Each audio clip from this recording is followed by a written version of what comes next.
नमस्कार, एक बार फिर से आप सभी का बहुत-बहुत स्वागत है यूट्यूब चैनल पे। आज फिर से मैं आप सभी के लिए भारत का संविधान एक परिचय, जिसे हम इंग्लिश में constitutional value and fundamental duties कहते हैं।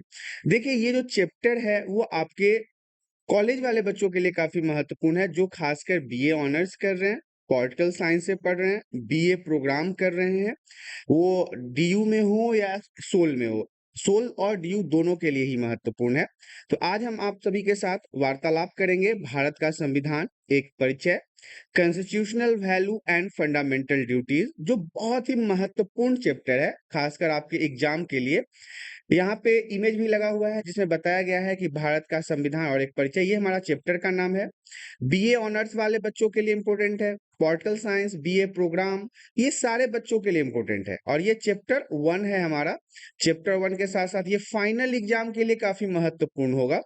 साथ ही साथ यहाँ पे बताना चाहूँगा, यदि आपको बताए गए वीडियोज़ की जानकारी पसंद आती है, तो आप चैनल को सब्सक्राइब ज़रूर करें और वीडियो को लाइक भी करें, जिससे आगे आने वाले वीडियोज़ के नोटिफ़िकेशन आपको समय-समय पे प्राप्त होता रहेगा और एग्ज़ाम के लिए काफ़ी महत्वपूर्ण भी रहेगा ये। तो शुरुआत करते हैं इसके सबसे पहले पॉइंट से। सबसे पहला पॉइंट हमारा कहता है कि भारत संविधान की मुख्य विशेषताएं क्या-क्या है। देखिए, ये सारी चीजें जो है ना, वो हम 11th 12th में भी पढ़ते आए हैं कि फीचर्स ऑफ इंडियन कॉन्स्टिट्यूशन क्या है। अगर हमारा जो भारत का संविधान है, उसकी विशेषताएं क्या-क्या है, उसकी खूबियां क्या-क्या है। तो देखिए, सामाजिक, आर्थिक और राजनीतिक न्याय, विचार, अभिव्यक्ति, विश्वास, धर्म की उपासना की स्वतंत्रता, प्रतिष्ठा, अवसर की समान समता मतलब समानता प्राप्त करने के लिए तथा उन सब में व्यक्ति की गरिमा और राष्ट्र की एकता, अखंडता सुनिश्चित कराने वाली बंधुता बढ़ाने के लिए दृढ़ संकल्पित होकर अपनी संविधान सभा में आज तारीख 26 नवंबर 1949 को एतत् के इस संविधान अंगीकृत अधिनियम आत्मप्रपित करते हैं। देखिए, ये जो भारत की संविधान है, इन अगर लाइनों को देखें तो ये काफ़ी आपको टफ लगेगा, लेकिन मैं आपको इसे सिंपल लाइन में बता देता हूँ कि जो भारत का संविधान है, वो हमें क्या-क्या विशेषताओं के लिए ये जाना जाता है। तो ये हम जिस समाज में रहते हैं, उस समाज के लिए, हमारे आर्थिक स्थिति को सही करने के लिए, राजनीतिक न्याय दिलाने के लिए, अभिव्यक्ति मतलब हमारी खुद की आज़ादी के लिए, हम किसी भी धर्म में विश्वास कर सकते हैं, चाहे हिंदू धर्म में हो, मुस्लिम धर्म में हो, सिख धर्म में हो, ईसाई धर्म में हो, किसी भी धर्म में किसी भी ईश्वर की पूजा कर सकते हैं। इसकी स्वतंत्रता है हमारे पास।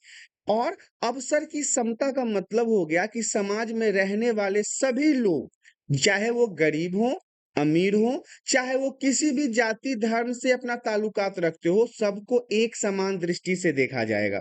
उन व्यक्ति की गरिमा के लिए, उनके आत्मसम्मान के लिए, अपने देश की एकता के लिए, उसको अखंड मतलब कि टूटने से रोकने के लिए कई सारे ऐसे प्रावधान हमारे संविधान में बनाए गए हैं, जिसके कारण भारत की संविधान और कई देशों के संविधान से बेहतर समझी जाती है।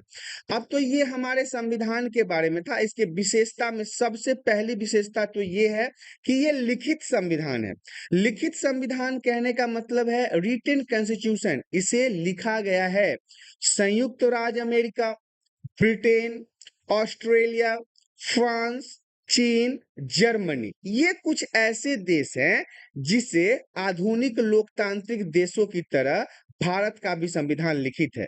यहाँ कहने का मतलब ये है कि संयुक्त राज्य अमेरिका का भी संविधान लिखित संविधान में है, ब्रिटेन का संविधान भी लिखित संविधान में है, ऑस्ट्रेलिया का संविधान भी लिखित संविधान में है, फ्रांस, चीन, जर्मनी, ये जितने भी देश है ना, इन सभी का संविधान लिखित संविधान है और इन्हीं के तरह हमारे भारत का संविधान भी लिखित संविधान है। लिखित मतलब इसे लिखा गया है। लेकिन यहाँ पे मैं आपको बताना चाहूंगा कि ब्रिटेन का कोई लिखित संविधान नहीं है, पर यहाँ पे जो खंड हैं, इनके जो जोड़े हैं, ये जोड़े जाएं, इसीलिए संविधान मतलब इनके जो संविधान में खंड और जोड़े हैं, अनुसूचियां हैं, वो लिखित रूप से है। इसीलिए हम ब्रिटेन के संविधान को भी लिखित संविधान की कैटेगरी में ही रखते हैं।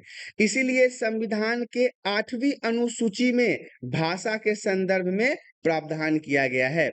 8वीं अनुसूची में लैंग्वेज से रिलेटेड चीजों को जोड़ा गया है। अब हम बात करेंगे संविधान की सर्वोच्चता के बारे में, सुपरमेसी ऑफ द कॉन्स्टिट्यूशन। देखिए, हमारे भारत देश में आपको पता है कि सबसे ऊपर अगर कुछ है तो हमारे भारत का कानून है, और वो सभी के लिए बराबर है, इसीलिए इसकी सर्वोच्चता होना भी बहुत जरूरी है। समय समय पर सर्वोच्च न्यायालय अर्थात सुप्रीम कोर्ट ने विभिन्न मामलों में व्याख्या करके यह स्पष्ट किया है, बताया है कि भारत का संविधान सर्वोपरि है। सुप्रीम कोर्ट ने क्या बताया है कि भारत का जो संविधान है वो भारत के लिए सबसे ऊपर है, सर्वोपरि है। केशवानंद भारती केस में यह सभी को साफ तौर पर स्पष्ट किया गया कि न्यायालय ने संविधान में संशोधन की शक्ति को मान्यता दी, पर संघीय संसद को यह फैसला सुनाया कि ब्रिटेन की भांति भारतीय संसद एक सर्वोच्च संसद नहीं है, इसे संविधान के दायरे के भीतर रहकर कार्य करना चाहिए। अब इसे समझिए कि ये क्या है। हमारे भारत देश में सबसे अगर ऊपर का कोई कोर्ट है तो वो सुप्रीम कोर्ट ही है, और सुप्रीम कोर्ट ने यह बताया है कि हमारे भारत देश में सबसे ऊपर अगर कुछ है तो वो भारत का संविधान है।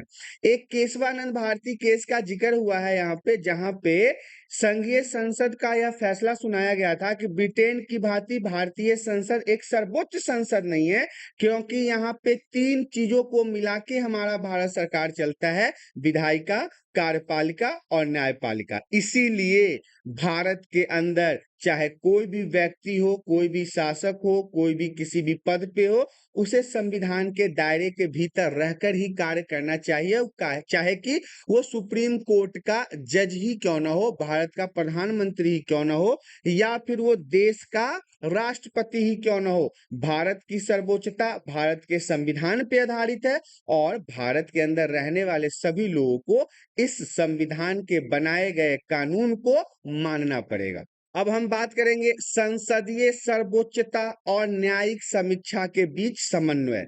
देखिए, ये भी वीवीआई पॉइंट रहेगा एग्जाम के पर्पज से। 26 जनवरी 1950 को संविधान के प्रभावी होने के बाद, मतलब आप सभी को पता है कि 26 जनवरी 1950 को संविधान जो है वो लागू हो गया था। इसके बाद इसमें कई बार संशोधन तो अभी तक किए जा चुके हैं। अगर वर्तमान समय में अभी तक की अगर बात किए जाए तो जब से संविधान बना है इसके बाद इसमें कई बार संशोधन हुआ है।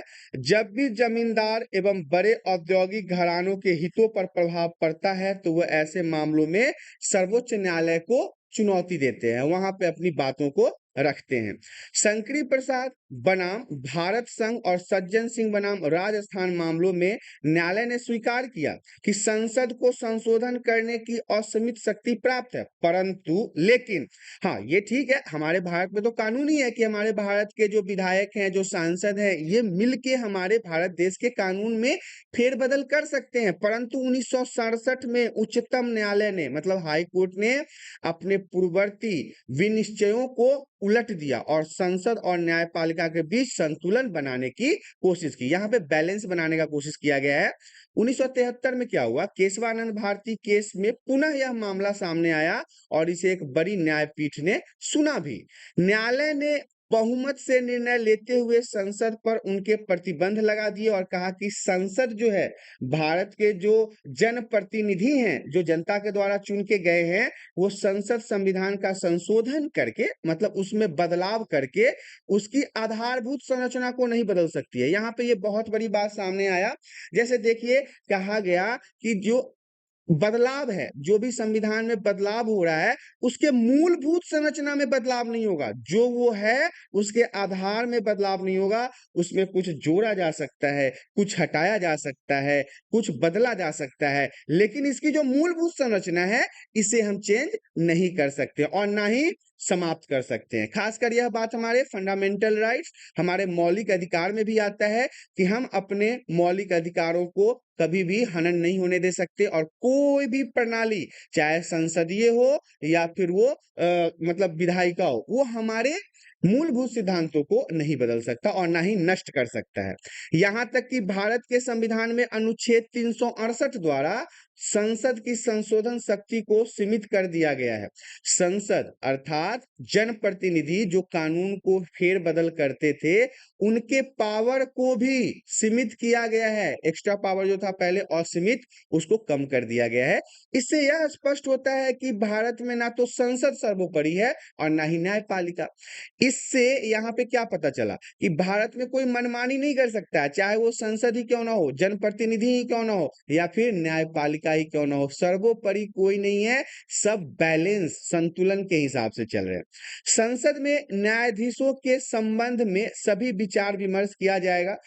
जब उन पर अभियोग का मामला होगा, उस समय सर्वोच्च न्यायालय को उन सभी पूर्ववर्ती और मौजूदा कानून के पुनरीक्षण का अधिकार होगा, ताकि यह पता लगाया जा सके कि संविधान के अनुरूप है या नहीं। जब भी किसी भी प्रकार के नए कानून का निर्माण होगा या फिर किसी प्रकार का फेरबदल होगा, बदलाव होगा, तो वहां पे सुप्रीम कोर्ट के सभी न्यायालय के जजों को बैठा के इस बात की पुष्टि की जाएगी कि क्या यह नए कानून जो बन रहे हैं ये समाज के लोगों के लिए उपयुक्त है या नहीं है। अगर उपयुक्त है तभी वहां पे उस कानून को पास किया जाता है या फिर उस कानून को वहां पे रिजेक्ट कर दिया जाता है।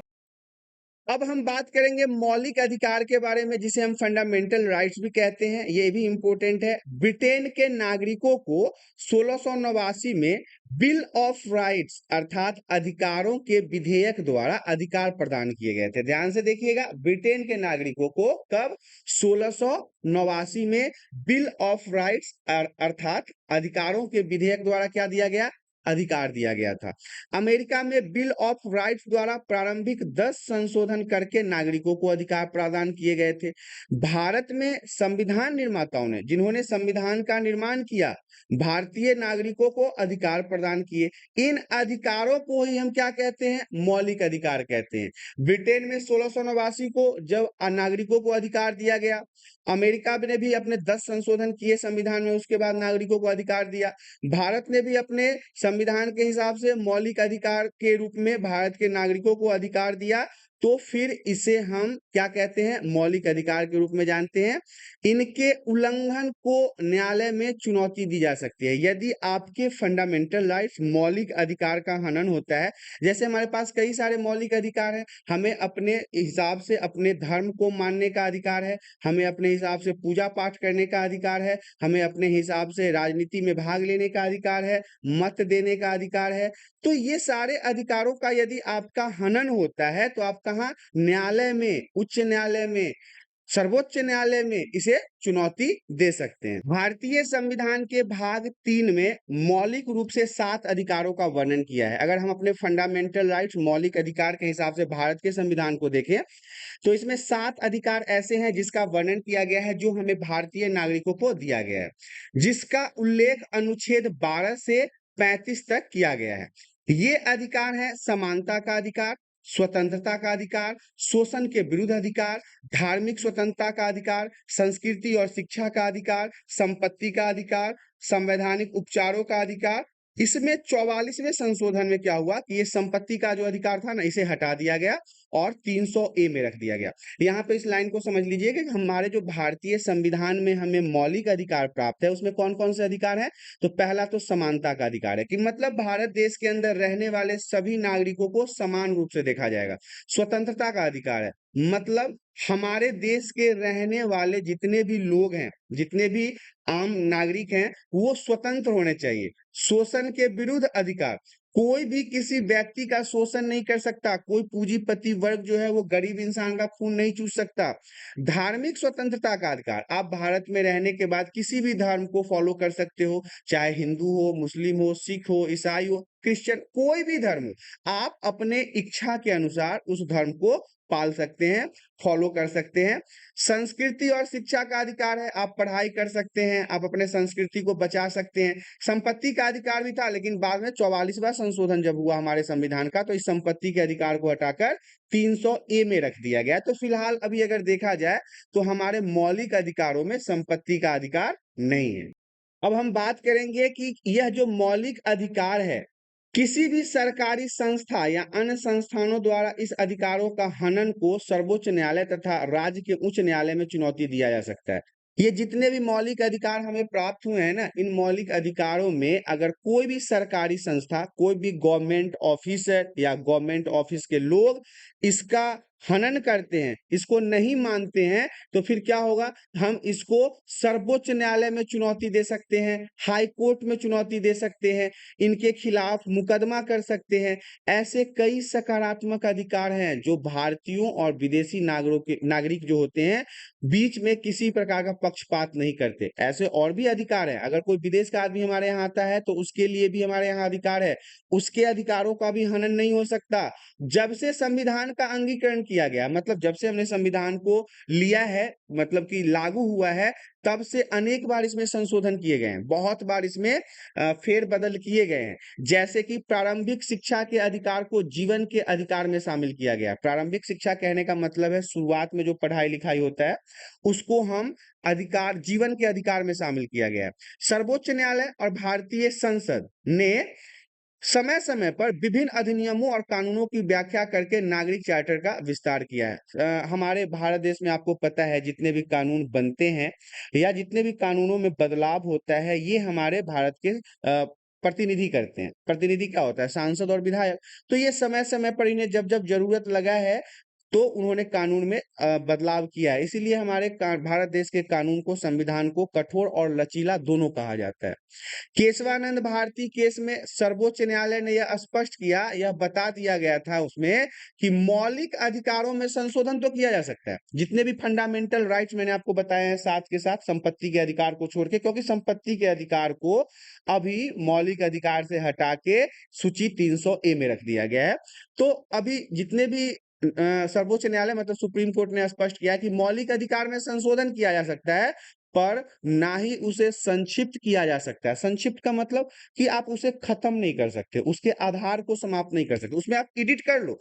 अब एग्जाम्पल के लिए मैं आपको बता दूं कि आपको एक बर्तन दिया गया है, यहाँ पे एक ग्लास है आपके पास, तो ग्लास के डिजाइन अलग अलग हो सकते हैं, लेकिन ग्लास को तोड़ा नहीं जाएगा, ये सर्वोच्च न्यायालय ने बताया है। ना ही उसका उल्लंघन किया जा सकता है। आप, सर्वोच्च न्यायालय ने साफ बात बताया है कि आप फंडामेंटल राइट्स अर्थात मौलिक अधिकार का उल्लंघन नहीं कर सकते, ना ही किसी भी परिस्थिति में इसे समाप्त किया जा सकता है। मौलिक अधिकार को आप समाप्त नहीं कर सकते हैं, नहीं तो ऐसे में तो पता चलेगा कि वोट देने का अधिकार ही समाप्त कर दिया, पढ़ाई करने का ही अधिकार समाप्त कर दिया, राजनीति में भाग लेने का ही अधिकार समाप्त कर दिया, तो ये सब तो तानाशाही हो जाएगा ना। अब मौलिक अधिकार संविधान की मूलभूत संरचना का हिस्सा बन चुके हैं, तो ये सारी चीजें जो थी वो हमारे फंडामेंटल राइट्स के अंदर आता है। अब हम बात करेंगे राजनीति के निर्देशक सिद्धांत क्या है। Directive principle of state policy, very very important, बहुत बहुत महत्वपूर्ण टॉपिक है ये। राजनीति के निर्देशक सिद्धांत को शामिल करने के मामलों में संविधान के निर्माताओं पर आयरिश अर्थात आयरलैंड गणराज्य का प्रभाव पड़ा था। आपको पता है कि हमारा भारत का जो संविधान का निर्माण हुआ है, उसमें कुछ बातें जो है वो आयरलैंड से भी लिया गया था, कनाडा से भी लिया गया, अमेरिका से भी लिया गया है। इस प्रकार से अन्य अन्य देशों से अच्छी अच्छी बातें उठा के हमारे भारतीय संविधान का निर्माण किया गया है। राजनीति के निर्देशक सिद्धांतों को भारतीय संविधान के अध्याय 4 में रखा गया। याद रखिएगा, ये 1 नंबर का इंपॉर्टेंट प्रश्न है, आपसे पूछा जाएगा। तो राजनीति के निर्देशक सिद्धांतों को भारत के जो संविधान है, इंडियन कॉन्स्टिट्यूशन है, उसे 4 में रखा गया है, जहां मौलिक अधिकार राजनीतिक लोकतंत्र का हिस्सा है। हमारे लोकतंत्र का हिस्सा है क्या? फंडामेंटल राइट, मौलिक अधिकार। वहां निर्देशक सिद्धांतों का उद्देश्य सामाजिक और आर्थिक क्षेत्र में गरीब और दलित लोगों का उत्थान करना है। किन क्या कारण है, क्या इनका काम है? तो देखिए, भारत में जो अलग अलग लोग हैं, तो सारे लोग तो एक जैसे है नहीं। अगर आप कहीं अलग चले जाओ तो आपको बहुत सारे गरीब लोग मिलेंगे जिनको आज के समय भी 2 वक्त के भोजन को करना बड़ा मुश्किल होता है। तो ये जो आर्थिक क्षेत्र में जो गरीब लोग हैं ना, जो दलित लोग हैं ना, जो बड़े दबे कुचले लोग हैं ना, इनका उत्थान करना, मतलब इनको आगे की ओर बढ़ाना, इनको बेहतर जीवन प्रदान करना, ये राजनीति निर्देशक सिद्धांत के रूप में है। यह सच है कि इन अधिकारों को न्यायालय द्वारा लागू नहीं कराया जा सकता है। देखिए, राज्य के, ये इंपॉर्टेंट पॉइंट समझिएगा कि नीति निर्देशक सिद्धांत जो होता है ना, वो अधिकारों के लिए न्यायालय से लागू नहीं किया जा सकता। ये देश के शासन के मौलिक महत्व रखते हैं। 1980 में क्या हुआ? मिनर्वा मिल्स केस में 2008 के 8 के मतलब अशोक कुमार ठाकुर बनाम भारतीय संघ, ये जो दोनों के बीच में केस चल रहा था, इसमें सर्वोच्च न्यायालय ने यह निर्णय लिया कि मौलिक अधिकार और निर्देशक सिद्धांत विरोधात्मक नहीं है, एक दूसरे के विरोध नहीं करते हैं, दूसरे के एंटी पार्टी में नहीं है, अपितु ये एक दूसरे के पूरक और संपूरक है। मतलब इनके बिना ये हमारा संविधान नहीं चल सकता, हमारा नीति निर्देशक सिद्धांत नहीं चल सकता। जैसे एग्जाम्पल के लिए मान लीजिए किसी भी प्रकार का खान पान व्यंजन हो, क्या वो नमक के बिना पूरा हो सकता है? वो उसमें संतुष्टि नहीं होगा, स्वाद ही नहीं होगा। ऐसे ही मौलिक अधिकार और निर्देशक सिद्धांत विरोधात्मक नहीं है, ये एक दूसरे के पूरक हैं, ये एक दूसरे के साथ मिलके कार्य को करते हैं। इस तथ्य के बावजूद कि मौलिक कर्तव्य मूल संविधान में शामिल नहीं है, इसे शामिल नहीं किया गया है मूल सिद्धांत में, इसके बाद भी इंदिरा गांधी के नेतृत्व में भारतीय राष्ट्रीय कांग्रेस ने स्वर्ण सिंह की अध्यक्षता में एक समिति का गठन किया था, एक ग्रुप का गठन किया, बनाया, जिसमें उन्होंने मौलिक कर्तव्य को अध्याय 4 में शामिल करने के लिए अपनी रिपोर्ट प्रस्तुत की थी, अपना रिपोर्ट दिया था। 1976 में भारतीय संविधान के 42वें संशोधन में, याद रखिएगा 1976 में भारतीय संविधान का 42वां संशोधन हुआ था। इसमें क्या हुआ कि अधिनियम के द्वारा भाग 4 क और अनुच्छेद 51 ए में राज्य के नीति निर्देशक सिद्धांतों को जोड़ा गया, जिसमें मौलिक कर्तव्यों का उल्लेख किया गया है। याद रखिएगा क्या हुआ था इसमें कि 1976 में भारतीय संविधान के 42वें संशोधन में अधिनियम द्वारा भाग 4 क और अनुच्छेद 51 ए में राज्य के नीति निर्देशक सिद्धांतों को जोड़ा गया, जिसमें मौलिक कर्तव्यों का उल्लेख किया गया है। इस संबंध में सरकार सोवियत संघ यूएसएसआर के संविधान से प्रेरित थी। इन कर्तव्यों को न्यायालय द्वारा लागू नहीं कराया जा सकता। याद रखिएगा जितने भी नीति निर्देशक सिद्धांत है ना, इसको कानून द्वारा लागू नहीं करवाया जा सकता, न्यायालय द्वारा मतलब लागू नहीं करवाया जा सकता है, परंतु वे कर्तव्य देश के नागरिक के लिए महत्वपूर्ण है। वो चीजें जरूरी भी है, वो सिद्धांत जरूरी भी है, वो नियम जरूरी भी है, क्योंकि अधिकारों के साथ साथ कर्तव्य भी जुड़े होते हैं। कुछ कानून के द्वारा कुछ कर्तव्यों को भारतीय नागरिकों के लिए अनिवार्य बनाया गया है। उदाहरण के लिए आप लोगों ने देखा होगा कि राष्ट्रगान या फिर राष्ट्रीय ध्वज हो गया, इसका सम्मान करना सभी भारतीय नागरिकों के लिए जरूरी है। आप इसका अपमान नहीं कर सकते हैं, अपमान करोगे तो आपके ऊपर केस हो जाएगा, पुलिस वाले सब उठा के लेके जाएंगे। इसके अलावा भारतीय संविधान के प्रति सम्मान, हमें अपने कानून के किताब जिसे हम भारतीय संविधान कहते हैं उसके प्रति बिल्कुल सम्मान रखना पड़ेगा। वन्य जीवन और वनों का संरक्षण, आप वन जो है मतलब जंगल जो है इसकी मतलब बर्बादी नहीं करेंगे, इसको संरक्षित करके रखेंगे, इसको संभाल के रखेंगे। ऐसे कुछ दायित्व हैं जिनका देश के सभी नागरिकों द्वारा वहन करना जरूरी है। मतलब भारत देश के अंदर रहने वाले सभी नागरिकों को हमारे राष्ट्रगान, हमारे भारतीय संविधान, हमारे वन्य जीवन, वनों के संरक्षण का उत्तरदायित्व है, उनका काम है कि वो इन सभी चीजों को संभाल के अपने धरोहर के रूप में रखें। अब हम बात कर लेते हैं स्थानीय स्वशासन के बारे में। लोकल सेल्फ गवर्नमेंट नाम है इसका। भारत के राष्ट्रपिता महात्मा गांधी ने विकेंद्रीकरण द्वारा ग्रामीण भारत मतलब जो लोग गांव में रहते हैं उनको सशक्त करने का सपना देखा। तो देखिए स्थानीय स्वशासन का मतलब होता है जो लोकल गवर्नमेंट होते हैं, जो गांव वगैरह में मुखिया होता है, पंचायत समिति होता है और वार्ड मेंबर होते हैं, ये तो सरपंच होता है, इन सभी को हम क्या कहते हैं, लोकल स्वशासन कहते हैं। तो महात्मा गांधी जो हमारे राष्ट्रपिता भी हैं, उन्होंने कहा कि हम भारत के जो ग्रामीण एरिया के जो शासक है ना उनको मजबूत करेंगे। भारतीय संविधान के अनुच्छेद 40 में स्थानीय स्वशासन के बारे में स्पष्ट रूप से उल्लेख मिलता है। 1992 में 73वें और 74वें संशोधन, याद रखिएगा ये क्लास 12th में भी आपको पढ़ना था। 73 और 74 जो संशोधन था वो काफी महत्वपूर्ण है क्लास 12th के पॉलिटिकल साइंस में। तो इसमें अधिनियमों में ग्रामीण और शहरी क्षेत्रों के लिए त्रिस्तरीय शासन शासक का प्रावधान किया गया है ताकि शक्ति का विकेंद्रीकरण हो सके, नीति निर्माण प्रक्रिया में जनता की भागीदारी सुनिश्चित की जा सके, 32 लाख प्रतिनिधियों के चुनाव और जमीनी स्तर पर जनता की सहभागिता भारत में निचले स्तर पर लोगों के सशक्तिकरण और लोकतंत्र के सुदृढ़ बनाने में सहायक है।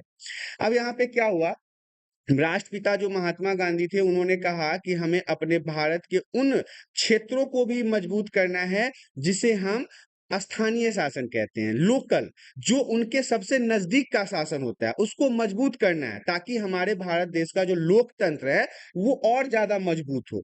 यह संभवतः दुनिया का सबसे बड़ा स्थानीय स्वशासन था। हमारे भारत की अगर बात कर ली जाए तो ये पूरे दुनिया का सबसे बड़ा स्थानीय स्वशासन के रूप में जाना जाता है।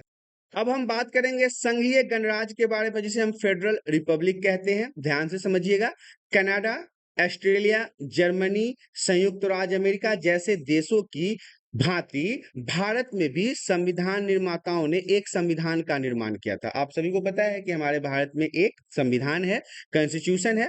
हालांकि भारतीय संविधान कई अर्थों में कनाडा संघ से मिलता जुलता है। कनाडा के संविधान से भारत का संविधान मिलता जुलता है, पर इसमें ऑस्ट्रेलिया और संयुक्त राज्य अमेरिका जैसे संघों से भी अनेक विशेषताएं ग्रहण किया है। अभी मैंने आपको बताया था थोड़ी देर पहले कि हमारे भारत के जो संविधान है वो कई अलग अलग देशों से लेके बनाए गए हैं। भारत में दोहरी शासन प्रणाली है। ये एक नंबर का प्रश्न याद रखिएगा कि भारत में दोहरी शासन प्रणाली है। शक्तियों का केंद्र और राज्यों में विभाजन किया गया है। एक तरफ हमारा केंद्र सरकार है, दूसरी तरफ हमारा राज्य सरकार है। केंद्र सरकार को ही हम संघ सरकार कहते हैं और सेंट्रल गवर्नमेंट भी इंग्लिश में कहते हैं, और राज्य का सरकार का मतलब होता है जो राज्य के अंदर होता है, जिसके अंतर्गत शक्तियों को केंद्र सूची और राज्य सूची और समवर्ती सूची में बांटा गया है। पॉलिटिकल साइंस यदि आपने 12th में पढ़ा होगा, शायद जरूर पढ़ा ही होगा, तभी आज आप कॉलेज में हैं, तो आपको वहां पे याद होगा कि केंद्र सूची भी था, राज्य सूची भी था और समवर्ती सूची भी था। केंद्र सूची में वो सारे पॉइंट्स आ रहे थे जिसपे सिर्फ और सिर्फ केंद्र सरकार काम कर सकता था। राज्य सूची में वो सारे पॉइंट आते थे जिसमें सिर्फ और सिर्फ राज्य काम कर सकता था। और समवर्ती सूची में वो सारे पॉइंट आ रहे थे जिसमें केंद्र और राज्य दोनों मिलकर काम कर रहा था, जैसे कि शिक्षा हो गया, स्वास्थ्य हो गया। तो ये सारी चीजें जो है वो केंद्र सूची, राज्य सूची और समवर्ती सूची के रूप में जाना जाता है। संविधान की सर्वोच्चता, न्यायपालिका की स्वतंत्रता, लिखित संविधान, शक्तियों का विभाजन कुछ ऐसे संघीय विशेषताएं भी हैं जिन्हें भारतीय संविधान द्वारा अपनाया गया है। देखिए, भारत के संविधान में संविधान की सर्वोच्चता महत्वपूर्ण है, न्यायपालिका की स्वतंत्रता महत्वपूर्ण है। हमारा भारतीय संविधान जो है वो लिखित संविधान है, यहाँ पे शक्तियों का विभाजन हुआ है। ऐसी संघीय विशेषता है जिसे हम भारतीय संविधान द्वारा अपनाया गया। हमारे भारत के संविधान के अंदर ये सारी चीजें आपको देखने को मिलेगा। चूंकि भारत की एक विलक्षण स्थिति और ब्रिटिश गुलामी से निकलकर एक स्वतंत्र राष्ट्र के रूप में उदय हुआ है। आप सभी को पता है कि हमारा भारत जो है सबसे पहले हिंदू राजाओं का गुलाम हुआ करता था, उसके बाद इस्लाम के राजा मुगलों का गुलाम हुआ, उसके बाद अंग्रेजों का गुलाम हुआ और आज कुछ नेताओं का गुलाम हुआ पड़ा है। गुलामी तो हम शुरुआत से ही करते आ रहे हैं, लेकिन अगर हम पॉलिटिकल साइंस के हिसाब से देखें तो भारत एक लंबे समय तक अंग्रेजों का गुलाम रहा, उसके बाद वो स्वतंत्र राष्ट्र के रूप में उदय हुआ। इसीलिए संविधान निर्माताओं ने, अर्थात जिन्होंने संविधान बनाया है, संविधान को सशक्त मतलब मजबूती प्रदान की है। एकल नागरिकता, एकल नागरिकता का मतलब होता है एक व्यक्ति को एक वोट देने का अधिकार होगा। ये नहीं कि हम पैसे वाले हैं, हम अंबानी है तो हम जाके 5 वोट गिराएंगे, और कोई गरीब है, दलित है, पिछड़ा हुआ है तो उसको एक वोट भी देने का अधिकार नहीं है। नहीं, एकल नागरिकता, एक व्यक्ति को एक देश में एक ही अधिकार प्राप्त होगा।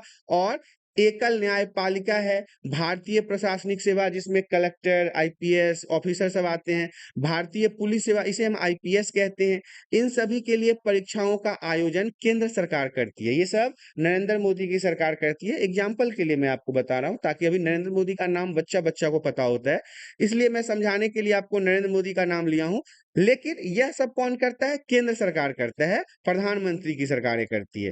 पर इन कार्मिकों की तैनाती राज्यों से होती है। मतलब इन काम करने वाले, मतलब ये आईएएस हो गया, आईपीएस हो गया, ये सब कहाँ रहते हैं? तो ये सब राज्यों के अंदर ही तो रहते हैं, किसी भी राज्य के अंदर काम करते हैं। जैसे कि अगर मैं बिहार से हूँ तो बिहार में कई सारे डिस्ट्रिक्ट हैं, मुजफ्फरपुर की बात कर ले, दरभंगा की बात कर ले, तो इन सभी में आईएएस और आईपीएस ऑफिसर तो होंगे। तो इनका चयन कौन करता है? इनका चयन करता है केंद्र सरकार। केंद्र सरकार इन लोगों को चुन के फिर वापस उन जगहों पे जाके अपने संविधान को जमीनी स्तर पर लागू करवाने का काम करता है।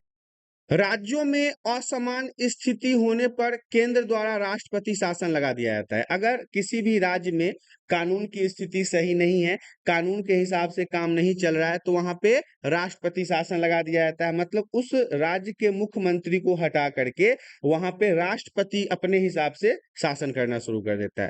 कांग्रेस शासन के उत्कर्ष काल में एक आवर्तक घटनाक्रम था, जिसमें क्या हुआ था कि 1977 से 1980 की 2.5 वर्ष की अल्प अवधि में जनता सरकार ने 9 सरकारों को बर्खास्त कर दिया।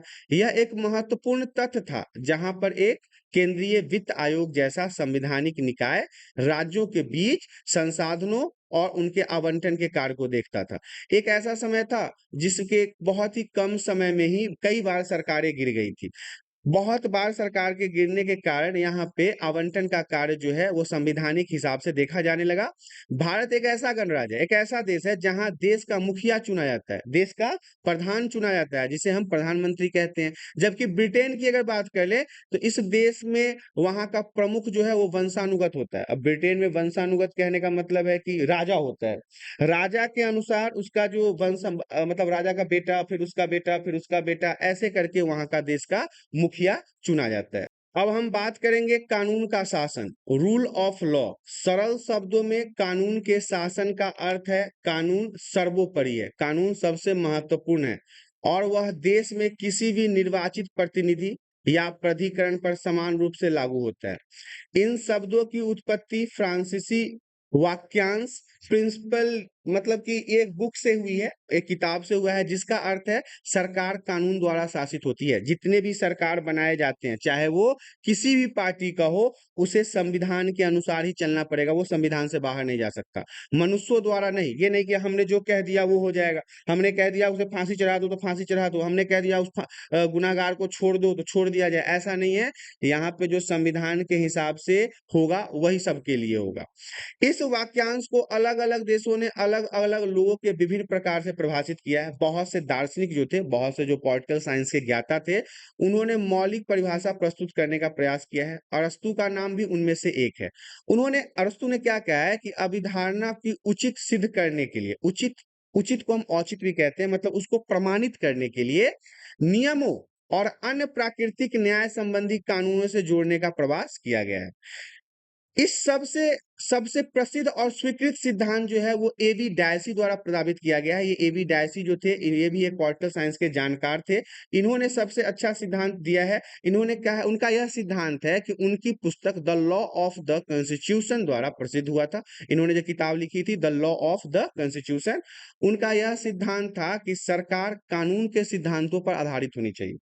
कोई भी सरकार हो, वो जो संविधान में कानून है उसके आधार पर ही उसको चलना चाहिए, मनुष्यों के हिसाब से नहीं चलना चाहिए, इंसानों के हिसाब से नहीं चलना चाहिए। इसके लिए उन्होंने 3 प्रमुख स्तंभों का उल्लेख किया है, जो इस प्रकार है। सबसे पहला क्या है? कानून की सर्वोच्चता, मतलब कानून सबसे ऊपर है। ऑलरेडी हमने यहाँ पे संविधान की सर्वोच्चता के बारे में पढ़ा है ऊपर की स्लाइड में। ऐसे ही कानून की सर्वोच्चता जो है वो सबसे नंबर 1 पे आया है। किसने कहा है? एवी डायसी ने कहा है। कौन सी पुस्तक लिखी थी उन्होंने? The law of the constitution. उन्होंने क्या कहा कि जो हमारा सरकार है वो संविधान के हिसाब से चलना चाहिए, किसी मनुष्य के हिसाब से नहीं। और उन्होंने इसके 3 प्रमुख स्तंभों का उल्लेख किया है, जिसमें उन्होंने सबसे पहले कानून की सर्वोच्चता के बारे में बताया है। उन्होंने कहा है कि यह देश के कानूनी प्रभुत्व और पूर्ण सत्ता को प्रकट करता है। कानून सब पर लागू होता है, उन पर भी जो नागरिक नहीं है। डायसी का मानना था कि मनमानी शक्ति या विवेकाधीन शक्ति के विपरीत विधि पूर्ण रूप से सर्वोच्च है और प्रधान है। इसका यह अर्थ है कि किसी भी व्यक्ति को कानून का उचित प्रक्रिया के अलावा अलग अलग कानूनी तरीकों से पीड़ित नहीं बनाया जा सकता है।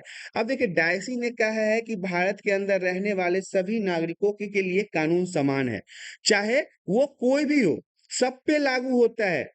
वो नागरिक नहीं है फिर भी लागू होता है। अब मान लीजिए कोई अब भारत का नागरिक नहीं है और कोई विदेश का नागरिक हमारे भारत में आया, कोई मान लो अमेरिका का नागरिक आया, तो वो तुम्हारा नागरिक नहीं है। इसका मतलब ये थोड़ी ना है कि वो आके यहाँ पे किसी को खून कर देगा। कानून जो बना है वो नागरिक नहीं है फिर भी उस पे लागू होगा, क्योंकि उस समय के लिए वो हमारे क्षेत्र में है, हमारे भारत देश में है। इसके अलावा कानून का उचित प्रक्रिया के अलावा कानूनी तरीकों से मतलब जो कानून हमारा है, जो संविधान में नियम बनाए गए हैं, उन्हीं नियमों के अनुसार विधि को बनाना चाहिए, लोगों को उसमें ट्रीट करना चाहिए। ये नहीं कि हम उसे अलग तरह से पीड़ित कर रहे हैं, उसे अलग तरह से परेशान कर रहे हैं। जो हमारे नियम है, वो नियम सभी के लिए लागू होना चाहिए। दूसरा है कानून के समक्ष समानता। समानता का मतलब होता है सभी के लिए कानून बराबर होना चाहिए, सभी के लिए कानून बराबर होना चाहिए। इसका अर्थ है कि कानून का न्याय संगत और निष्पक्ष तरीकों से प्रशासन किया जाना चाहिए। कानून को सभी लोगों के लिए समान माना जाना चाहिए, कानून सभी लोगों के लिए बराबर होना चाहिए। विधि के समक्ष ये सभी बराबर हैं। किसी को भी ऊपर का दर्जा या नीचे का दर्जा नहीं दिया जाना चाहिए। ये नहीं कि वो पैसा वाला है तो पैसा वाला है तो पैसे वाले के कारण उसको अधिक प्रावधान मिल रहा है, अधिक चीजें मिल रही है। उनका कहना है कि सभी नागरिकों की तरह प्रत्येक कार्मिक, चाहे वो प्रधानमंत्री हो, एक सिपाही हो, एक संकर्ता हो, प्रत्येक कार्य के लिए बिना किसी कानूनी औचित्य के समान रूप से उत्तरदायी हैं। मतलब सभी के लिए कानून बराबर है, चाहे वो हमारे देश का प्रधानमंत्री हो, मुख्यमंत्री हो, राष्ट्रपति हो, कोई बहुत बड़ा बिजनेसमैन हो। ये नहीं कि बिजनेसमैन के लिए अलग कानून, प्रधानमंत्री के लिए अलग कानून, गरीब के लिए अलग कानून। प्रधानमंत्री किसी का खून कर रहा है तब भी माफ, गरीब चुपचाप अपना काम रोजी रोटी कमा रहा है तो उसको फांसी पे चढ़ा दो। ऐसा नहीं होना चाहिए। भारत संविधान में अनुच्छेद 14 से 18 के अंतर्गत समानता के अधिकार का वर्णन किया गया है। भारतीय संविधान में, भारत के कॉन्स्टिट्यूशन में अनुच्छेद 14 से 18 के अंदर समानता के अधिकार का वर्णन किया गया। मतलब भारत के सभी लोग जो हैं वो समान होंगे। इसमें ये बात शामिल है कि कानून के समक्ष समानता अथवा कानून के समान संरक्षणों धर्म, वंश, जाति, लिंग, जन्म स्थान के आधार पर नागरिकों के साथ भेदभाव से मनाही है। अगर हम भारत में जन्मे हैं, किसी भी धर्म में जन्मे हो, हिंदू, मुस्लिम, सिख, ईसाई, यह धर्म के अनुसार हमारे साथ कोई भेदभाव नहीं हो सकता, वंश के अनुसार कोई भेदभाव नहीं हो सकता, जाति के अनुसार कोई भेदभाव नहीं हो सकता, लिंग के अनुसार कोई भेदभाव नहीं हो सकता। इस सभी चीजों को लेके कोई हमारे साथ भेदभाव नहीं कर सकता, सभी को समान माना जाएगा। खासकर अस्पृश्यता का अंत और उपाधियों की समाप्ति। अस्पृश्यता का मतलब होता है छुआछूत। पहले आपको पता है कि गरीब लोगों को छू देते थे या कमजोरों को छू देते थे तो उसे अस्पृश्यता माना जाता था। कहा जाता था कि इसे छुआछूत हो गया है, फिर उसे शुद्धिकरण के लिए लिया जाया जाता था। तो ये सारी चीजों का यहाँ पे समाप्ति हो गया है। अब हम बात कर लेंगे कानून भावना की प्रबलता, ये तीसरे नंबर पे आएगा। ये भी डायसी ने कहा था। जो डायसी ने 3 स्तंभों के बारे में बताया था उसमें पहला दूसरा हो गया है। अब हम तीसरे के बारे में बताते हैं कि कानून भावना की प्रबलता, कानून की मजबूती। डायसी का मानना था कि पूर्ववर्ती 10 सिद्धांत को लागू करना पर्याप्त नहीं है। इस प्राधिकरण और कानून को बनाए रखने के लिए एक सुचारू तंत्र की आवश्यकता है। मतलब एक ऐसे डोर की आवश्यकता है जिससे कानून भावना की प्रबलता, उसके शक्ति का बढ़ोतरी हो। इस अधिकार के लिए उन्होंने न्यायालय पर संदेह व्यक्त किया। उन्होंने एक आंशिक और स्वायत्त न्याय तंत्र की बात की जो कानून के शासन को लागू करने के लिए महत्वपूर्ण आयाम होगा। डायसी ने कहा कि भैया एक ऐसा नियम बनाओ, एक ऐसा तंत्र बनाओ जिसके माध्यम से कानून को स्वतंत्र रूप से लागू करना होगा और उसका एक यह महत्वपूर्ण आयाम होगा, एक स्टेप होगा। इस प्रकार से डायसी ने जो 3 सिद्धांतों के बारे में बताया वो यहाँ पे हो गया है। अब हम बात करेंगे शक्ति का पृथक्करण, separation of power. VVI point रहेगा, एग्जाम में पूछे जाने की संभावना है। 11th क्लास के पॉलिटिकल साइंस में भी ये टॉपिक्स पढ़ने थे, 12th क्लास के भी पॉलिटिकल साइंस में ये टॉपिक्स पढ़ने थे, और आज बीए प्रोग्राम और बीए पॉलिटिकल साइंस में भी हमें कॉलेज में भी ये सारी चीजें पढ़नी पड़ रही है, तो इसे ध्यान से पढ़िएगा। सेपरेशन ऑफ पावर क्या होता है? भारत में शक्तियों के विभाजन का कार्य क्या है? विभाजन अमल पर किया गया, ये क्या था? शक्तियों का पृथक्करण क्या है? पावर का सेपरेशन क्या है? तो देखिए भारत में अमेरिका की तरह शक्ति को पृथक्करण दृढ़ता से पालन नहीं किया गया है। न्यायपालिका को विधानमंडल द्वारा पारित किसी भी अवैध कानून को उलटने का अधिकार प्राप्त है। अब समझिए, विधानमंडल द्वारा पारित किसी भी अवैध कानून को न्यायपालिका जो है वो पलट सकता है। हमारे यहाँ अभी मैंने कई बार जिक्र किया है कि हमारे यहाँ कानून बनाने का कार्य किसका है? जनप्रतिनिधि का होता है, जिसमें सांसद और विधायक होते हैं। लेकिन अगर मान लो जनप्रतिनिधि ने किसी प्रकार के कानून को बनाया, तो वो कानून कहाँ जाएगा? सर्वोच्च न्यायालय में जाएगा। सर्वोच्च न्यायालय के जो जज होते हैं ना, वो उसको निरीक्षण करेंगे। अगर उनको पसंद नहीं आएगा तो वो उसे नहीं लेंगे, उसे एक्सेप्ट नहीं करेंगे और हटा देंगे। नियंत्रण और संतुलन की यह प्रणाली सराहनीय है। व्यवहारिक कारणों से आज अधिकांश संवैधानिक प्रणाली विभिन्न अंगों के बीच शक्ति का जटिल परंपरागत विभाजन करने योग्य नहीं है। अब हुआ क्या कि भारत में जो मौजूदा स्थिति, अगर वर्तमान समय की बात कर लें, तो प्रत्येक अंग के बीच संबंध संवैधानिक प्रावधान के लिए अच्छे नहीं माने जाते हैं। इन संबंधों में अक्सर नोक झोंक होता रहता है। ये दूसरे जो है, जैसे कि 3 प्रणाली है हमारे यहाँ।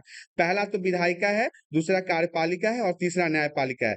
कोई भी इसमें ये नहीं कह सकता कि मैं सबसे ज्यादा शक्तिशाली हूँ। न कार्यपालिका कह सकता है, न विधायिका कह सकता है, न न्यायपालिका कह सकता है, क्योंकि ये तीनों जो हैं वो एक दूसरे के सपोर्ट से चल रहे हैं। कोई भी अगर ज्यादा उड़ने की कोशिश करेगा तो बाकी के दो मिलके उसे नीचे कर देंगे। तो यही बात है। उद्देश्य क्या था? शक्तियों का विभाजन का आशय किसी भी एक व्यक्ति या लोगों के समूह द्वारा अधिकारों के दुरुपयोग पर रोक लगाना है। कई बार आपने समाज में देखा होगा कि जो पैसे वाले लोग होते हैं, जो शक्तिशाली लोग होते हैं, वो अपने से कमजोर लोगों को दबाना शुरू कर देते हैं। अपने पैसे के दम पे दूसरे को लिबाना शुरू कर देते हैं, झुकाना शुरू कर देते हैं, उनके ऊपर मतलब शोषण करने लगते हैं, परेशान करने लगते हैं। यह प्रत्येक व्यक्ति की स्वतंत्रता की गारंटी देता है। ये जो है शक्ति का पृथक्करण, ये प्रत्येक व्यक्ति को आजाद रखने में मदद करता है।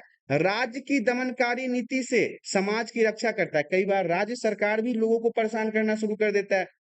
याद होगा, हम बिहार की अगर बात कर लें, तो बिहार में कुछ समय के लिए लालू यादव की सरकार थी, तो उस समय बहुत ज्यादा गुंडागर्दी था हमारे बिहार में, बहुत ज्यादा। वहां पे लूट खसोट बलात्कार दिस दैट बहुत होता था। तो ये क्या था? राज्य के दमनकारी सिद्धांत थे। दमनकारी मतलब राज्य के जो शासक थे वो आम जनता पर दमन करते थे, उनको परेशान करते थे। तो यह जो राज्य के उचित अंगों का कार्यभार सौंप कर उनके संबंधित कर्तव्यों का सफल संपादन सुनिश्चित करना, यही होता है शक्तियों का पृथक्करण, कि सबको एक पावर को अलग अलग भागों में बांट के हर एक व्यक्ति को बता दिया जाए कि भैया तुम जो हो वो सड़क का काम देखो, भैया तुम जो हो वो दवाई का काम देखो, भैया तुम जो है हॉस्पिटल का काम देखो, भैया तुम जो है वो स्कूल का काम देखो। अलग अलग व्यक्तियों को अलग अलग काम सौंप दिया गया। अब हम बात कर लेते हैं संकल्पना के बारे में। तो देखिए, अरस्तु ने सबसे पहले 4वीं शताब्दी ईसा पूर्व, ध्यान से देखिएगा, अरस्तु ने सबसे पहले 4वीं शताब्दी ईसा पूर्व अपने लेखन कार्य में इस विचार का व्याख्या प्रस्तुत किया। इसके अनुसार सरकार 3 शाखाओं में विभक्त है। कौन कौन से? सामान्य सभा, निर्वाचित अधिकारी और न्यायपालिका। अभी के समय भी अगर देखा जाए तो हमारा जो संविधान है, सरकार जो है वो 3 ही भागों में विभक्त है ना, कार्यपालिका, विधायिका और न्यायपालिका। प्राचीन रोमन गणराज्य में भी समान विचार अपनाया गया था। 18वीं सदी में अपनी पुस्तक द स्पिरिट ऑफ लॉज में फ्रांसीसी दार्शनिक मॉन्टेस्क्यू ने इस विचार को एक अत्यधिक व्यवस्थित और वैज्ञानिक आधार प्रस्तुत किया। उनकी कृति अंग्रेजी व्यवस्था के अनुभव पर आधारित था, जिसमें सरकार की 3 शाखा और इनके बीच अधिक सूक्ष्मता से भेद स्पष्ट किया गया था। आगे चलकर जॉन लॉक ने इस संकल्पना के विकास को और उन्नत बनाया, मतलब इसे और बेहतर बनाया था। तो ये सारी चीजें संकल्पना में है। अगर अर्थ की बात कर ली जाए, जो संकल्पना के अंदर आपको बताया गया है कि इसमें 3 तरह के चीजों को जोड़ा गया था, जिसमें संविधान, सामान्य सभा था, निर्वाचित अधिकारी थे और न्यायपालिका था। निर्वाचित अधिकारी को आप यहाँ पे कार्यपालिका के रूप में देख सकते हो, न्यायपालिका तो वर्तमान समय में भी चलता है। और सामान्य सभा की अगर बात करें तो इसमें आप विधायिका के रूप में देखो, तो विधायिका, कार्यपालिका और न्यायपालिका, यही वो 3 शाखाएं हैं जो मिलकर सरकारी व्यवस्था का निर्माण करती है। इसी के अनुसार तो सरकार चलता है हमारा। अगर ये तीनों तो स्तंभ है ना, कार्यपालिका, विधायिका और न्यायपालिका, ये तीनों स्तंभ हैं। इस तथ्य को जानते हुए कि विभिन्न उत्पादकों को परिभाषित अलग अलग परिभाषाएं प्रस्तुत की है, हम इस संकल्पना के 3 विशेष विशेषताओं पर विचार कर सकते हैं। यह अंग या शाखा में एक व्यक्ति की जो भूमिका होती है ना, वह अन्य अंग से नहीं हो सकती, जिसका अर्थ है प्रत्येक अंग की अपनी भूमिका होती है, उसके काम करने की अपने तरीके होते हैं, अपने उसके काम करने से दूसरे को भी काफी फायदा और महत्व मिलता है। अब हम बात करेंगे सिद्धांत के अर्थ के बारे में। राज्य के विभिन्न अंगों के बीच शक्तियों का विभाजन आवश्यक क्यों है? राज्य के विभिन्न अंग मतलब हो गया कि राज्य की अलग अलग कार्य प्रणाली के बीच में शक्ति जो है, जो पावर है, उसका डिस्ट्रीब्यूशन क्यों जरूरी है? एक बुरे प्रशासन, भ्रष्टाचार, भाई भतीजावाद और शक्ति के दुरुपयोग की संभावनाएं उस स्थिति में हमेशा बनी रहती है। देखिए क्या होता है, एक बुरे प्रशासक कहने का मतलब होता है, प्रशासक का मतलब होता है शासक, जो हम पे शासन करता है, चाहे वो कोई भी मंत्री हो, मुख्यमंत्री हो, प्रधानमंत्री हो। भ्रष्टाचार का मतलब होता है करप्शन, उनके घूसखोरी का तरीका, पैसा लूटने का तरीका। भाई भतीजावाद में आपको देखने को मिलेगा, जैसे कि उत्तर प्रदेश के कई सारे मंत्री हैं जो पहले अपने मंत्री थे, उससे पहले उनके पिताजी मंत्री थे, अब वो अपने बाल बच्चे को भी मंत्री बना रहे हैं, मतलब अपने ही लौंग लपेटे में सबको मंत्री बना बना के घुसखोरी में लगे हुए हैं। शक्ति का दुरुपयोग, पावर का गलत फायदा उठाना, तो ये सारी चीजें जो है इसमें हमेशा बनी रहती है। जब शक्ति का केंद्रीकरण एक स्थान पर एक प्राधिकरण के हाथों में हो, तो इस सिद्धांत को ध्यान रखते हुए लोकतंत्र को अधिक न्यायवाद में संरक्षण प्रदान किया गया। नागरिकों को मनमाने शासक की सुरक्षा दिलाई गई है। ऐसे सभी शासक, ऐसे सभी मतलब कि जो लोग होते हैं जो नागरिकों पे शासन करते हैं और वो अपने मनमानी करते हैं, वो अच्छे नहीं होते हैं, वो करप्शन करते हैं, वो अपने शक्ति का दुरुपयोग करते हैं, तो इससे जनता को बचाया जाता है। महत्व क्या है इसका? तो देखिए, व्यक्तिगत स्वतंत्रता को संरक्षण देता है, एक इंसान को उसकी अभिव्यक्ति की स्वतंत्रता को महत्व देता है। हम व्यक्ति जो है, हमारी स्वतंत्रता कितनी महत्वपूर्ण है। हमें अपने हिसाब से बोलने का अधिकार होना चाहिए, हमें अपने हिसाब से पढ़ने का अधिकार होना चाहिए, हमें अपने हिसाब से अपने धर्म के पालन करने का अधिकार होना चाहिए। यही तो एक व्यक्ति की स्वतंत्रता होती है। तो प्रभावी सरकार के विकास में यह सहायक है। न्यायपालिका की स्वतंत्रता बहुत ज्यादा जरूरी है, क्योंकि अगर न्यायपालिका स्वतंत्र नहीं हो पाएगा तो वो स्वतंत्र होकर कोई फैसला ले पाएगा? स्वतंत्र होकर कोई मान ली दो आदमी गया, वहां पे एक पैसा वाला है, एक गरीब है, तो वो पैसा वाला आदमी तो उसे धमका देगा अदालत को, तो फिर वो कभी भी स्वतंत्र फैसला नहीं ले पाएगा, चाहे वो गरीब आदमी ईमानदार ही क्यों ना हो। इसीलिए न्यायपालिका को स्वतंत्र रखा गया है। इस बात को सुनिश्चित भी किया गया है कि कोई भी मनमाना या अवैध कानून विधायिका द्वारा पारित नहीं किया जाएगा। विधायक है तो क्या हुआ, सांसद है तो क्या हुआ, अपने मन से कोई भी कानून बना के वो पारित नहीं कर सकता है। तो ये सारी चीजें यहाँ पे महत्वपूर्ण थी। अगला टॉपिक हमारा कहता है भारतीय संविधान के संदर्भ में शक्तियों का पृथक्करण। पहला पॉइंट है इसमें, भारतीय संविधान की मौलिक संरचना में शक्तियों के पृथक्करण की अवधारणा शामिल है। हालांकि दस्तावेज में लिखित रूप से इसका साफ वर्णन नहीं है, यह सिर्फ एक संकेत मात्र है, इशारा है बस। दूसरा है, इस संकल्पना को विधायक द्वारा पारित किए गए कानून द्वारा भंग नहीं किया जा सकता। ये जितने भी संकल्पनाएं हैं, ये विधायिका द्वारा पारित कानून भंग नहीं किया जा सकता है। संविधान के तीनों अंग, इनकी प्रमुख प्रसंग दिया गया है। तो संविधान के तीनों अंग कौन कौन से हैं? कार्यपालिका, विधायिका और न्यायपालिका। अब हम आपको संविधान के कुछ ऐसे अनुच्छेद के बारे में बताते हैं जिनमें शक्तियों के पृथक्करण की वकालत की गई है, जिसमें शक्तियों के पृथक्करण के बारे में बताया गया है। वो कौन कौन से हैं? तो सबसे पहला अनुच्छेद 50 को देख लीजिए। अनुच्छेद 50 आपके लिए VVI रहेगा, इस बार के एग्जाम में पूछे जाएंगे, पक्का पूछा जाएगा। इस प्रावधान के अनुसार कार्यपालिका और न्यायपालिका को पृथक होना चाहिए। इसका वर्णन राजनीति के निर्देशक सिद्धांतों में भी मिलता है। यह एक बाध्यकारी नहीं है, मतलब होना चाहिए लेकिन इसके लिए कोई कानून नहीं है, इसको संविधान के अंदर लागू करने की कोई जिम्मेदारी नहीं है। राष्ट्र एक कार्यपालक के रूप में राष्ट्रपति को मतलब परिस्थितियों में विधायी शक्ति का अधिकार प्राप्त होता है। अगर कोई ऐसा समय आ जाए जब राज्य के अंदर सही तरीके से काम नहीं चल रहा है, तो उस राज्य की शक्ति जो है राष्ट्रपति अपने अंदर लेके उसके अंदर राष्ट्रपति शासन लगा देता है। अनुच्छेद 121 और 211 की अगर बात करें तो इसमें विधायिका को सर्वोच्च न्यायालय अथवा उच्च न्यायालय के न्यायाधीशों के कृत्यों पर विचार विमर्श करने का निषेध है। केवल महाभियोग की स्थिति में यह शक्ति उन्हें प्राप्त होती है। अब देखिए, 121वां अनुच्छेद और 211वां जो है वो विधायिका मतलब कि विधायक और संसद को वह शक्ति प्रदान करता है कि कोई अगर कभी सुप्रीम कोर्ट का या हाई कोर्ट का जजे गलती काम करना शुरू कर दे, वो गलत फैसला लेना शुरू कर दे, तो उस समय में यहाँ के जो विधायक और सांसद होते हैं वो उनपे महाभियोग लगा के उनको पद से भी हटा सकते हैं। अनुच्छेद 361 की बात कर ले तो राष्ट्रपति और गवर्नरों की कानूनी कार्रवाई से मुक्त रखा गया है। इनको कानून के कार्यवाही से अलग रखा गया है। किसे? राष्ट्रपति को और गवर्नर को। कुछ विशेष प्रावधानों के द्वारा विभिन्न अंग नियंत्रण को संतुलन की व्यवस्था के जरिए एक दूसरे पर नजर रख सकते हैं। चाहे वो कार्यपालिका हो, विधायिका हो, न्यायपालिका हो, तीनों जो है वो एक दूसरे पर नजर रख सकते हैं और तीनों के कार्य की वो दृष्टि में रखते हैं, कार्य को देखते रहते हैं कि कौन किस तरह के कार्य को कर रहा है। न्यायपालिका और विधायिका और कार्यपालिका जो शाखाएं हैं, इनके निर्णयों की न्यायिक जांच का अधिकार प्राप्त है। न्यायपालिका का जो कार्य हो गया, न्यायपालिका जो है वो विधायिका और कार्यपालिका के कार्य को जांच करने की क्षमता रखता है। कौन? न्यायपालिका। सुप्रीम कोर्ट का हो जाए या हाई कोर्ट का हो जाए, वो किन किन के? तो विधायक के और आईएएस आईपीएस जो होते हैं, सिविल सेवा सर्विसेज के जो लोग होते हैं, उनके द्वारा किए गए काम को चेक करते रहते हैं। अनुच्छेद 13 के अनुसार अगर कोई कानून असंवैधानिक है, एक पक्षीय है, मौलिक अधिकारों का हनन करता है, तो न्यायपालिका उसे अवैध घोषित करने का अधिकार रखता है। अब मान लीजिए अनुच्छेद 13 क्या कहता है?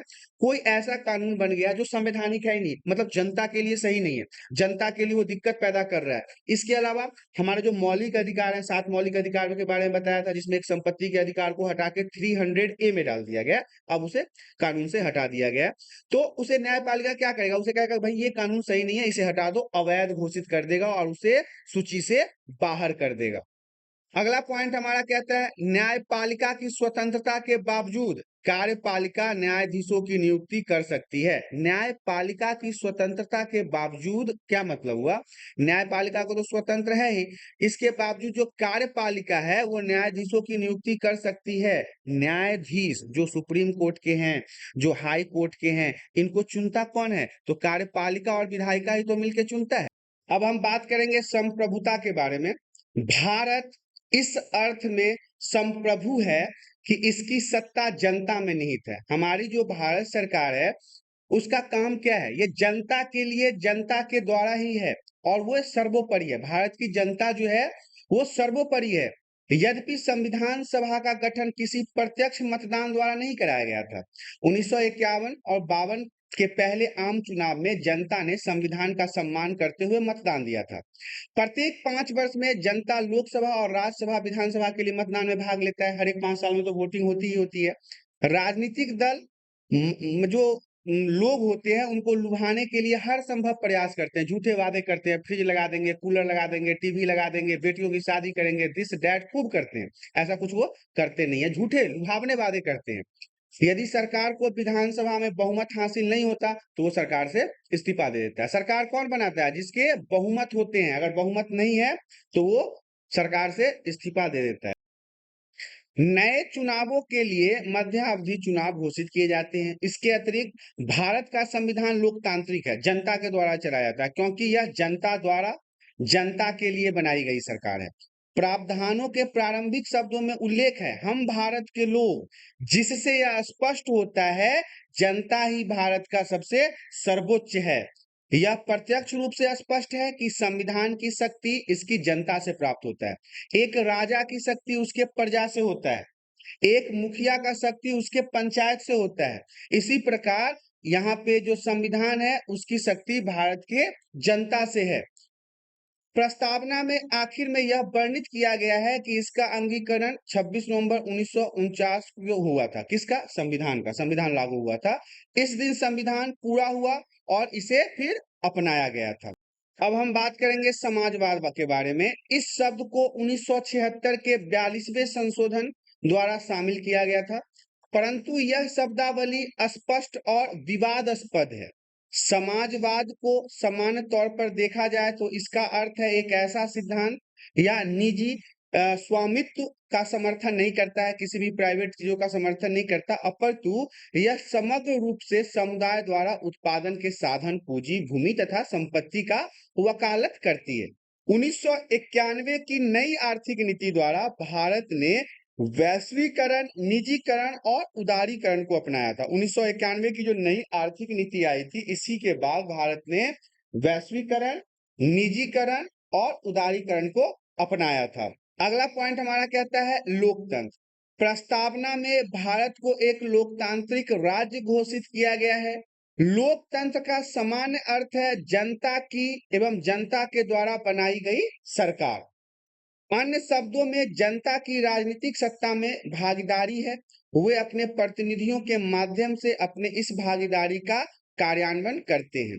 भारतीय संविधान की अगर सार्वभौमिक व्यस्क मताधिकार को अपनाया गया है, जिसमें कि राष्ट्रपति, उपराष्ट्रपति, राज्यसभा के सदस्य चुनाव में एकल संक्रमणीय मत प्रणाली को अपनाया गया है। लोकसभा और विधानसभा के चुनावों में सरल बहुमत प्रणाली को अपनाया गया है। इसके लिए स्वतंत्र और निष्पक्ष चुनाव कराने हेतु स्वतंत्र चुनाव आयोग का प्रावधान है। इस प्रकार 1952 से लेकर आज तक अभी वर्तमान समय तक भारत में लोकतंत्र का सफलतापूर्वक संचालन किया जा रहा है। इस चैप्टर का अगला और लास्ट पॉइंट कहता है धर्मनिरपेक्षता और सर्वधर्म समभाव।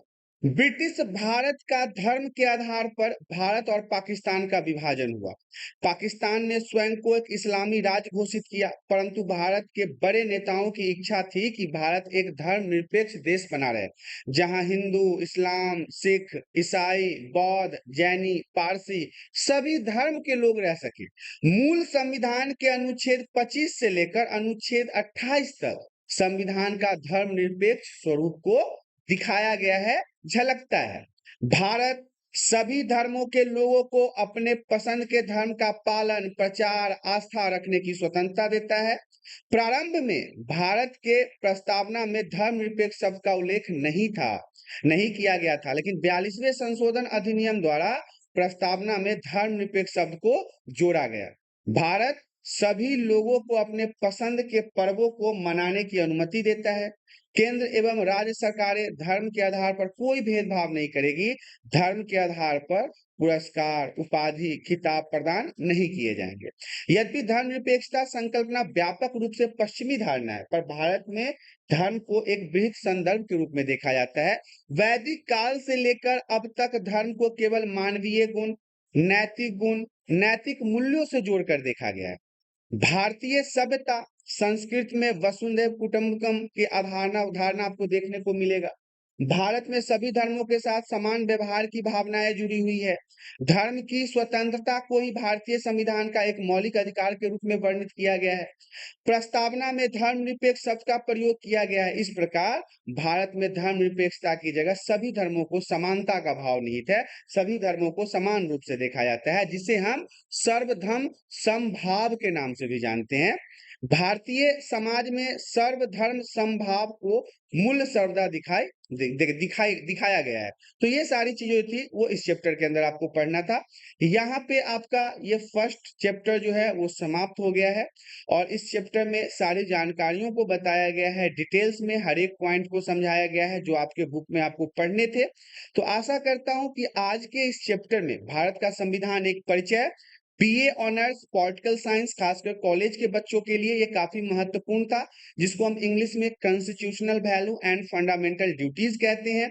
ये बीए ऑनर्स पॉलिटिकल साइंस के लिए, बीए प्रोग्राम के लिए काफी इंपॉर्टेंट चैप्टर है। तो आशा करता हूँ आज के वीडियो में दी गई जानकारी आप सभी को पसंद आया होगा। जानकारी पसंद आया तो वीडियो को लाइक करें, चैनल पे पहली बार आए तो चैनल को सब्सक्राइब कर लें ताकि इसी प्रकार के एजुकेशनल वीडियो आपको हमेशा प्राप्त होता रहे। आज के लिए इतना ही, धन्यवाद।